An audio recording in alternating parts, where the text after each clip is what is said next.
Good afternoon. My name is Michael James, and welcome to another RuPaul's Drag Race Down Under RuCap. Now, we've seen some sensational queens on this season this year, and they have all definitely left their mark. Now, this week's queen is no exception. They made a powerhouse showing, but couldn't quite reach the top. Today's guest is none other than the glamour bug, Etcetera Etcetera. Good afternoon, Etcetera. Oh, good afternoon, Michael. How are you? Oh my gosh, we've got a commotion happening on in the background. This is chaotic. I feel like I'm at the zoo, the human zoo. I feel good. How are you today? I am fantastic. All the better for seeing your beautiful face. It must have been a whirlwind today. I'm sure you've just been doing interviews nonstop. It has been. I feel like I've been flushed down a toilet, which surprisingly has parallels to a lot of thematic themes in my life right now. But yeah, it's been such a wild ride. It's been such a crazy ride. Yeah, and what a week to go out on. I mean, not just the challenge, which is always a difficult one, but with so much happening this week's episode, like we've got so much to talk about. Yes. So let's get cracking. First of all, on to the really important stuff. You chose a cockroach as your entrance look for the show. And we all loved it, but why? Well, when I started doing drag, I started as a filthy, weird inner west drag queen, and everything I did was just to break the rules of what drag is. I used to go out with no wigs on, no shoes on, no makeup on, no pants on. And then one day I started dressing as a cockroach. It's kind of an ultimate, like, fuck you to the gods of drag. Like, what are you going to tell me? What are you going to tell me? I'm a bug. You're going to do nothing to me. And I kind of loved that kind of rebellion that generated. And so walking onto Drag Race, I wanted to kind of present a glamorous version of that. Like, I wanted to create the updated rebellious roach that I started out my journey in drag in. I love that. I didn't realize it was more than just that costume. I just thought that was just a one-off. So like the cockroach was an evolution of Etcetera?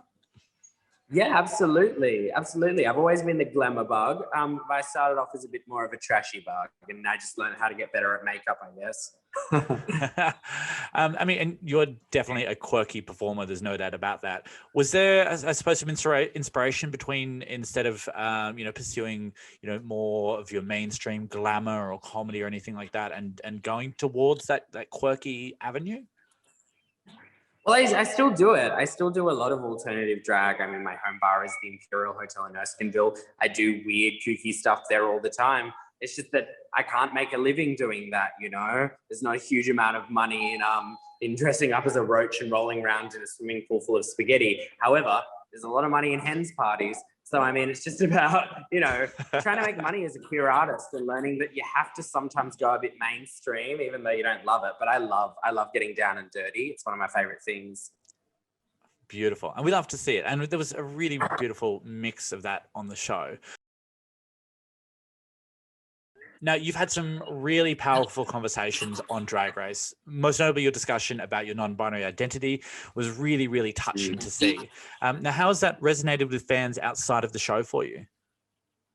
I mean, we've had so many great representations of non-binary identity, mainstream media and on Drag Race. I mean, we just had Bimini and Ginny Lemon. But I think it's really important to have a representation for Australian audiences, because Australian culture has such a toxic gender kind of construct to it. Men have to be manly men and women have to be girly girls. And I think someone going on Australian TV and showing that there is a lot more grey and it's not just black and white is a really powerful thing. And I got such a great response from so many fans saying, like, thank you so much for representing on TV. This is the first time I've seen a vocal non-binary person with an Australian accent.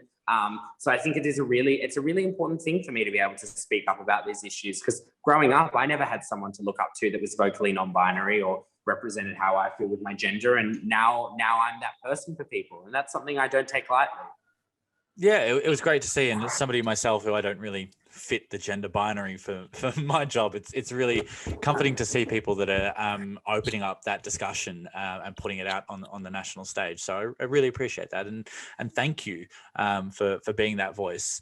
Now, for you personally, how long have you identified as how long have you identified as non-binary, and what was that journey like to get there? And was it more difficult for you because you had, I suppose, that obstacle of drag in the road of your non-binary identity? In a way, yes, but also in a way, no. I think drag is the gateway drug to discovering more about your gender. It definitely gave me the impetus to start experimenting with gender and start finding ways that I felt more comfortable expressing myself.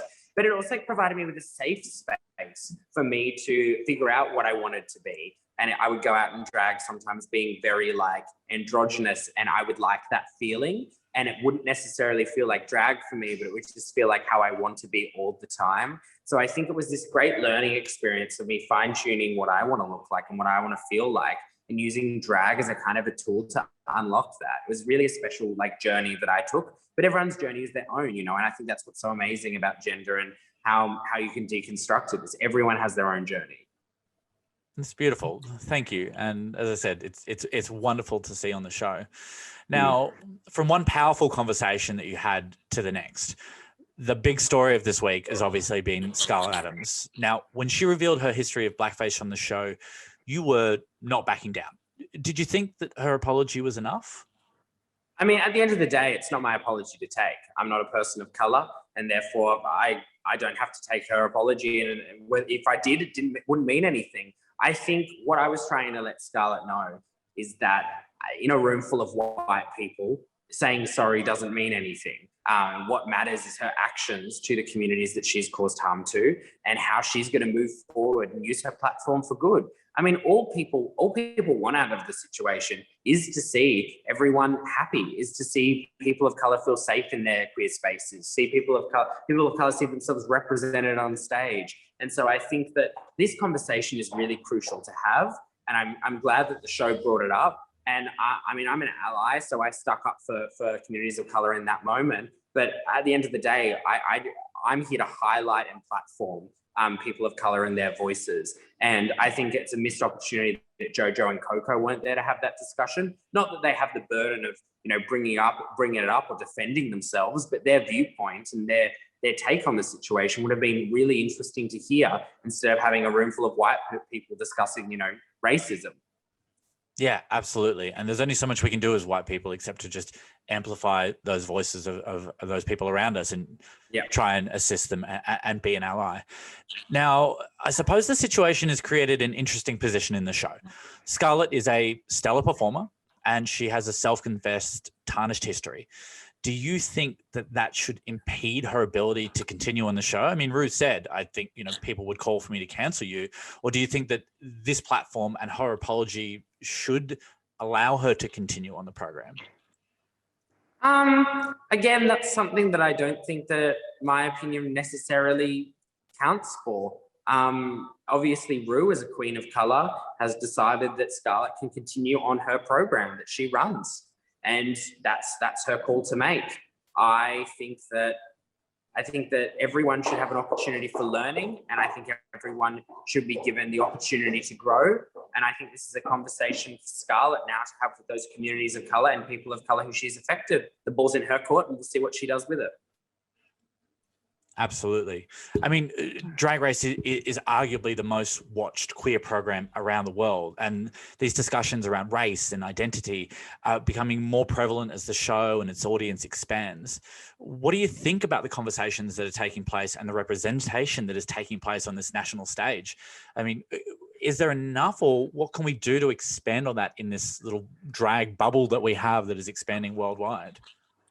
I think the main thing is making sure that we recognize that, yes, Drag Race is now here, and it means that we have fabulous queens on TV and they're known all around the world, but it's still supporting our local queer scenes. It's still making sure that we platform the next generation of drag performers and make sure we give diverse artists an opportunity to prosper so that they can be on a future season of Drag Race Down Under and they can represent in the way that they should be representing. I mean, it's a systematic issue. It's not just the TV show. The drag scene here in Australia is really, really racist, and it's really, really transphobic and misogynistic. And until we make those changes in the actual drag scene itself, it's not going to reflect on TV. It's a bigger issue than just what's been shown on the TV show.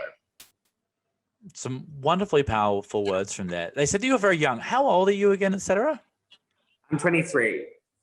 You have just some remarkable insight for somebody of 23, and it's really touching to see. And it is so fantastic that you are out there and amplifying those voices and saying these things. Thank you. Well, to be honest, as a non-binary trans person, I have to face ignorance and bigotry every single day of my life from people. I have to face people's opinions that hurt me. And so I have the empathy to understand what other people go through. And I think that's all that a lot of people ask for, is just the empathy to understand, oh, someone else is going through a similar struggle to me and they need help, they need assistance or platforming. We're not asking people to be superheroes. No one's out here saying you need to solve my problems for me. We're just saying be on my side. Like, just be my friend, not my enemy, you know? And I think that would solve a lot of problems if people just became better allies and were open to learning and growing. Absolutely. And thank you so much again. Now, and for being so candid.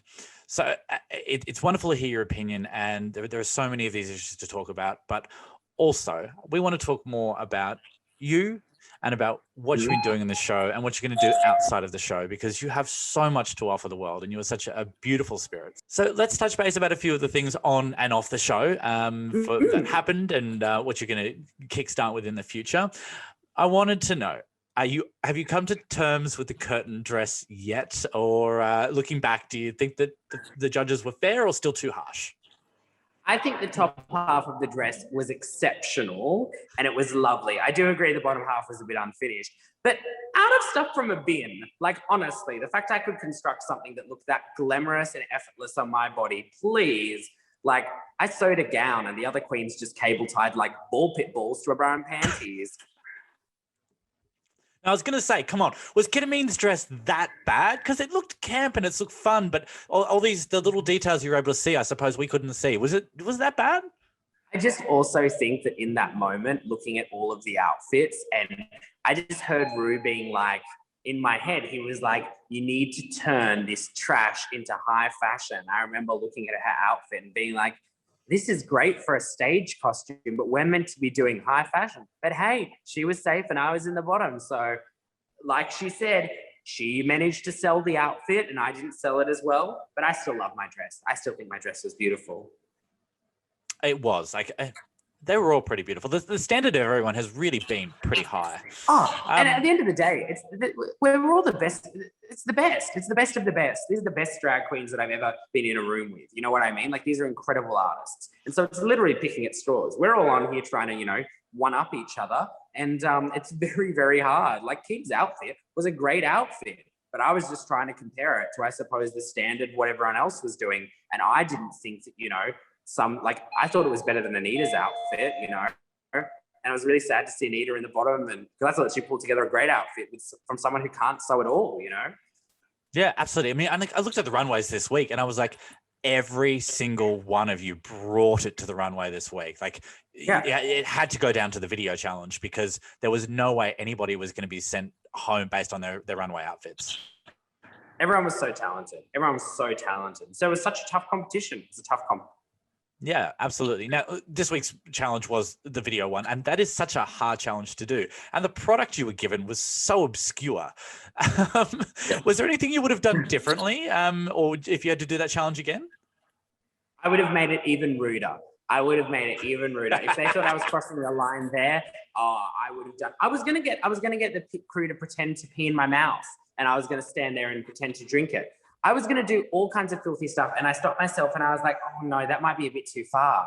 But I should have just done it. God, I should have gone all the way in it. If I was going to make a filthy ad, I should have made the filthiest ad that's ever been on Drag Race. I fucking love that attitude. That is brilliant. Thank you. Now, speaking of that, you have released the film clip, the music video for the new song Piss.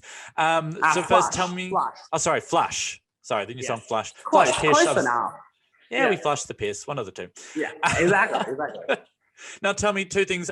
Where can we find it and why? Well, I'll answer the second question first. I got ejected from Drag Race like you flush a turd down the toilet. So I just wanted to make a comment on the fact that I'm well aware of the fact that I'm a little shit sometimes. I'm well aware of the fact that I got eliminated from a TV show, and I'm happy to laugh at myself and say, oh, well, we all try and we all fail sometimes, and that's okay. And secondly, you can find it on Spotify, Apple Music. You can find it on my YouTube channel, and all the links will be in my bio on Instagram. But it's such as a dance banger. It's like it's a song that if you played in the club, you'd shake your ass to it. It's good. I like it. So you should too. Love it. Well, I'm going to hunt it down, and we will hopefully link that in with your interview for you as well. Now, lastly, I want to know, there was so many good moments for you on this show, like so many. What was your absolute proudest moment from start to finish? Oh my gosh. Probably my proudest moment was just managing to hold in my pee for so long every single day. God, it was so difficult. I have a very weak bladder, and it was hard just being able to sit there every day and just be like, I don't have to go to the bathroom. So anyway, crazy. But no, I was very proud of my being able to speak up for trans and non-binary people, and being able to show that trans people do drag, and they do drag really well. That's my proudest thing. Beautiful. Absolutely perfect. And you did it so well. So last but not least, what else can we see from Etcetera Etcetera? What are you bringing to the table? Where are you going to be? And how can we find it? Well, I'm doing lots of exciting stuff. I mean, I'm walking for Australian Fashion Week this week on a runway. She's a model now. She's a model. She's a model. Oh, she can walk out there in a diaper and they'd say, etc. I'm doing lots of collaborations with some fun brands. I'm doing some stuff with fashion brands, some cool shoots coming up, and some really cool live performance stuff. Like, we've got our tour coming up in September, which is super exciting. Can't wait to go around Australia and New Zealand with the cast. There's so many things that are coming up for me, and I'm just going to take every opportunity that I can and milk it, because God knows I need the money. Love it. Well, make sure you get online onto the socials and follow Etcetera Etcetera. Facebook, Twitter, Instagram, you know the drill. And while you're here, obviously, on our YouTube channel, make sure you subscribe with the little buttons and the links below so you can get more of Q News and our RuPaul's Drag Race Down Under recaps and all of the things. Etcetera Etcetera, you have been a wonderful glamour bug. Thank you so much for joining us, and all the best for everything that the future holds for you. It's been such a pleasure. Thank you so much for having me on. Thank you. I'm Michael James for Q News, and we'll catch you next week for the next episode of RuPaul's Drag Race Down Under recaps. Have a great day.